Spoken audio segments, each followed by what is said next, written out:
మనము హీరో అయిన తర్వాత ఒక స్టేజ్ వచ్చిన తర్వాత వాళ్ళు సపోర్ట్ చేయడం కదండి. వాళ్ళని జీరో నుండి పైకి లేపిన వాళ్ళు గొప్ప లేదు. ఆయన చేయమని మరి అట్లా ఇప్పుడు మామూలుగా నాకు హీరో కావాలని నాకు బిగ్ బాస్ కావాలని నాకు చెప్పమను. మంచి లీడర్ కావాలని ఉంది. ప్రజలకు పని చేయాలి, సేవ చేయాలని అన్నారు. చెప్పాను నాకేమైంది. ఇప్పుడు అట్లా అనుకుంటే మరి ఆయన ఏమైతాడో ఫస్ట్ ఆయన చెప్పాను జీవితంలో. ఆయన ఫామ్ హౌస్లు ఇప్పిస్తా అంటాడు. ఆయన ఇప్పుడు అయ్యగారు ఫామ్ హౌస్ ఉంటే ఎక్కడి వాళ్ళ తాతలు ముత్తాతలు అసలు అయితే అంత జ్ఞానం సంపాదించారు ఆయన. ఏమని అంత జ్ఞానం ఉందండి ఆయన దగ్గర.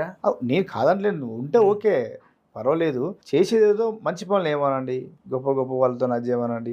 మన శ్రీతేజ గారికి 2 లక్షలు ఇచ్చారు మరి హాస్పిటల్లో. ఈ బన్నీ అల్లు అర్జున్కి ఇష్యూ కాకుండా, సుకుమార్ ఇష్యూ కాకుండా, ఇందులో మన రాష్ట్ర ముఖ్యమంత్రి రేవంత్ రెడ్డి గారు ఇన్వాల్వ్ కాకుండా, ఆ టాపిక్ కాకుండా ఈయనే సపరేట్ ఒక టాపిక్ తీసుకొచ్చి హైలైట్ చేయమనండి.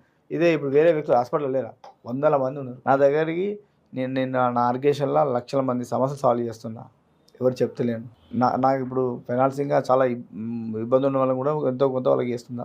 చాలామంది ఉన్నారు అట్లాంటి వాళ్ళు ఏమనండి వినయ్ కానీ.